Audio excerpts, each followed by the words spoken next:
He offered me a fortune for just one night, but what started as a transaction turned into something I never expected.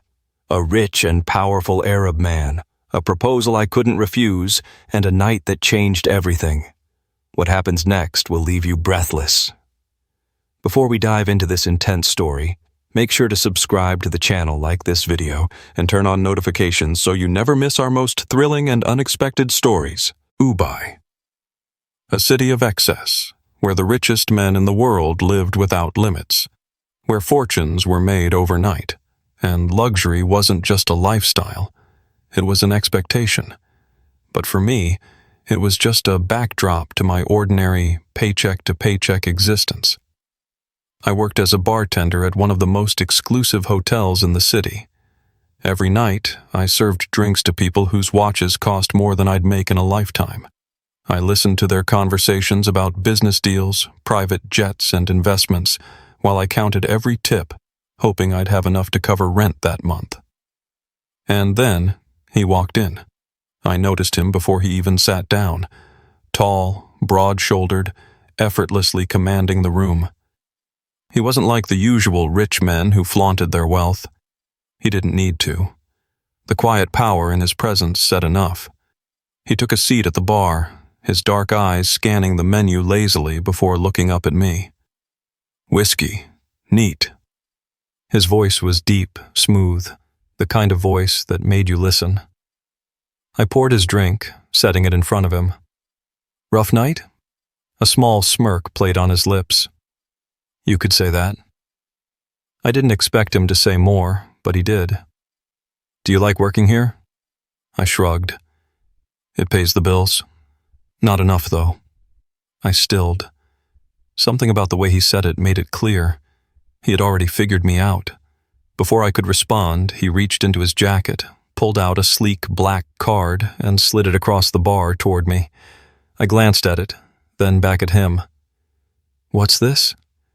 A proposition. I let out a short laugh. You don't even know my name.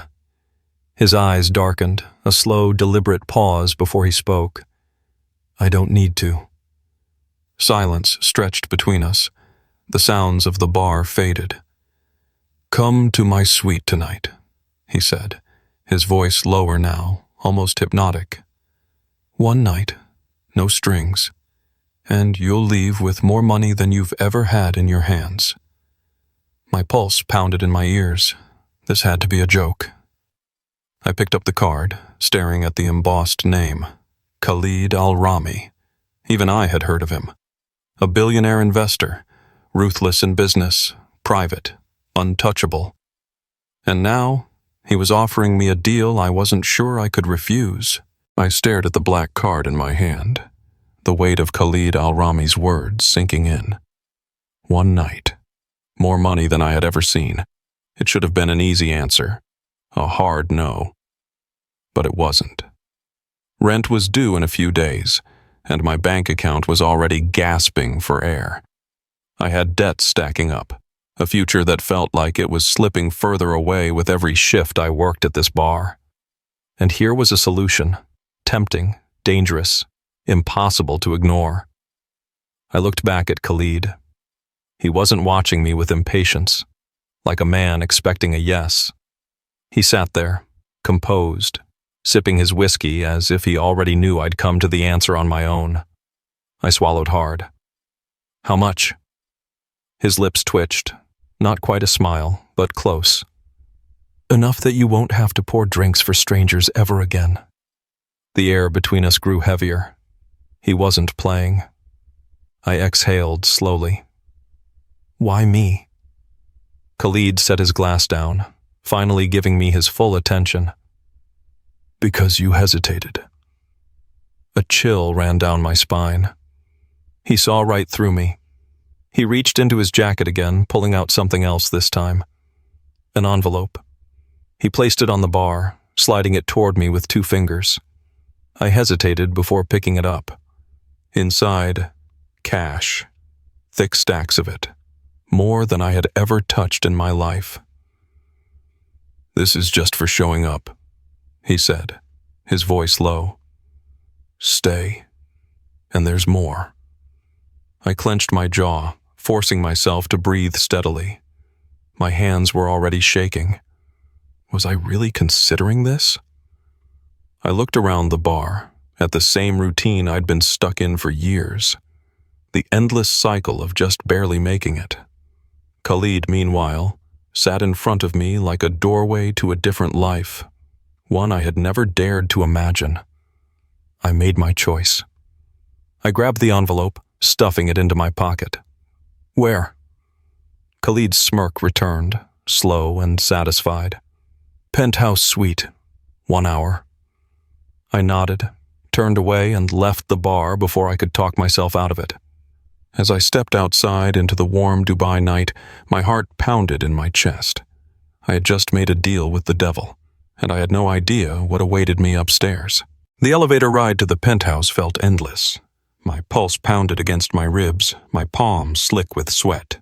The envelope full of cash burned in my pocket, a reminder that this was real, that I had already made my choice. When the doors slid open, I stepped into a space so extravagant it barely felt real. Floor-to-ceiling windows framed the glittering Dubai skyline, and the scent of expensive cologne lingered in the air. Luxury dripped from every detail. Khalid was waiting. He stood near the bar, now out of his blazer, the sleeves of his crisp white shirt rolled up, revealing strong forearms. He held a glass of whiskey in one hand, watching me with the same unreadable expression as before. "You came," he said simply. I swallowed hard, nodding. "I did." Khalid tilted his head slightly, stepping closer. "Do you regret it yet?" I exhaled slowly, trying to steady myself. "Should I?" His lips curved into something that wasn't quite a smile. "That depends on why you're here." I hesitated. For the money. That's what I should say. That's the truth. But my silence stretched a little too long. Khalid's gaze darkened. "Take off your jacket." My breath caught. My fingers twitched at my sides. A command. No hesitation. No room for doubt. I didn't move. Not because I didn't want to, but because I wasn't sure I knew how anymore. Everything about him, his presence, his voice, the weight of his attention, was overwhelming. He stepped closer, close enough that I could feel his warmth. "I don't bite," he murmured, "unless you want me to." A slow shiver rolled down my spine. My fingers moved before my mind caught up, sliding my jacket off my shoulders and letting it fall to the floor. Khalid's gaze swept over me, slow, assessing. "Good," he said. Then he reached out and traced his fingers along my jaw, tilting my chin up. His touch was firm, deliberate, not a question, but an answer. I should have felt in control. After all, I had agreed to this, hadn't I? But standing there with his hand on my skin and the city lights burning behind him, I realized I had never been less in control in my life. His fingers lingered on my jaw, firm yet controlled. His touch wasn't hesitant. It was claiming, deliberate. I knew I should have felt nervous, maybe even regretful, but all I felt was heat. Khalid watched me closely, his dark eyes searching for something, some hesitation, some flicker of doubt. I held his gaze, refusing to look away. "You're not afraid," he murmured. It wasn't a question. I swallowed. "Should I be?" His lips curved into something dangerously close to a smirk. "Only if you think this is just about money." My pulse stumbled. That's all this was. A transaction. That was the deal. But standing here with his hands on me, his presence wrapping around me like a slow-burning fire, I wasn't so sure anymore. Khalid let go of my chin, stepping back. The space between us was small, but it felt like an entire world. "Take a drink," he said, nodding toward the bar. "Relax." I wasn't sure if that was an order or an invitation, but I moved, pouring myself a glass of whiskey with slightly unsteady hands. Khalid leaned against the counter, watching me. "Tell me something," he said, voice smooth as silk. "Was this the first time someone offered you money for something unconventional?" I took a slow sip, buying myself time. "No." His eyes gleamed with amusement. "And?" I set the glass down. "I never said yes before." Khalid hummed in approval. "Why now?" I exhaled, feeling the warmth of the whiskey settle in my chest. "Because you asked." Silence stretched between us, thick and heavy. Then, without warning, Khalid reached for the back of my neck, his fingers threading through my hair as he pulled me closer. The sharp inhale I took was the only sound between us. "You think you know what you agreed to," he murmured, his lips dangerously close to mine. "But you don't." A shiver ran down my spine. I had no idea what I had gotten myself into, and yet I didn't want to leave. The air between us was thick with something unspoken, something neither of us had put into words yet. Khalid's grip on the back of my neck was firm, but not forceful. It was a silent challenge, a question without words. I should have pulled away, should have reminded myself that this was just a deal, but every nerve in my body screamed otherwise. "Say it," Khalid murmured. My throat was dry. "Say what?" "That you know what you're doing." His thumb brushed against the side of my neck and I swallowed hard. "That, you're sure." I wasn't sure of anything, but I knew I wanted this, so I nodded. "I know what I'm doing." A flicker of something passed through his eyes. Approval, satisfaction, maybe even amusement. "Good," he murmured. He let go of me, stepping back just enough to pour himself another drink. I released a breath I hadn't realized I was holding. My pulse was hammering in my ears, and my skin still tingled where he had touched me. Khalid studied me as he took a slow sip. "You're nervous." I exhaled. Number just thinking. He set his glass down and walked toward me again. Every step deliberate, measured, controlled. "About what?" he asked. I hesitated, but then decided there was no point in lying. "This isn't what I expected." His lips twitched. "And what exactly did you expect?" "I don't know," I admitted. "Something colder, something less personal." Khalid tilted his head slightly as if considering my words. "Would you prefer that?" I didn't have an answer. He reached out, tracing a slow line down my arm with the back of his fingers.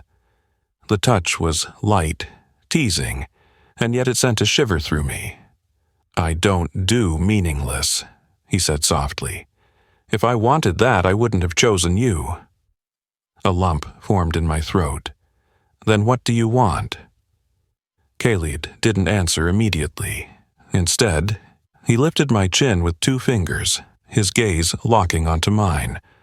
"I want you to stop thinking so much," he said.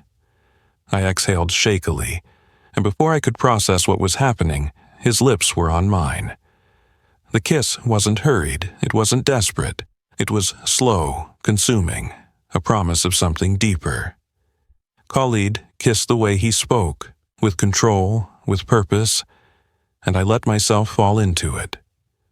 For a moment, the rest of the world didn't exist. Not the money, not the deal, just the feeling of his hands on me, the way he tasted like whiskey and something darker, something addicting. By the time he pulled away, I was breathless. Khalid studied my face carefully, his thumb brushing over my lower lip as if memorizing the way I looked in that moment. "You're in over your head," he murmured. I swallowed hard. "I know," he smirked. "And yet you're still here." I couldn't argue with that. But before I could say anything, the moment was interrupted by the sound of his phone ringing. Khalid sighed, pulling it from his pocket. His expression darkened when he saw the caller ID. "Wait here," he said, his tone suddenly serious. Then he walked away, answering the call as he stepped toward the window. I couldn't hear much, but whatever was being said clearly wasn't good. His shoulders tensed, his jaw clenched. I glanced at the door, a small voice in my head telling me this was my chance to leave. That this wasn't my world, and I was in way too deep. But I didn't move. I waited. Minutes later, Khalid ended the call, running a hand through his hair. When he turned back to me, his expression had shifted. There was something guarded in his eyes now. "I have to take care of something," he said. I frowned. What happened? He didn't answer right away. He just studied me for a long moment, as if deciding how much to say. Finally, he exhaled. "I have enemies." A cold sensation ran down my spine. Enemies. Khalid stepped closer, his fingers brushing against mine for just a second, a silent reassurance, or maybe a warning. "This isn't just about you and me," he said, his voice quieter now. "There are things happening that you don't understand." I swallowed hard. "Are you in danger?" He smirked, but it didn't quite reach his eyes. "I don't get scared that easily." That didn't answer my question. He reached into his pocket and pulled out another thick envelope, handing it to me. "For tonight," he said. I stared at it, but didn't take it right away.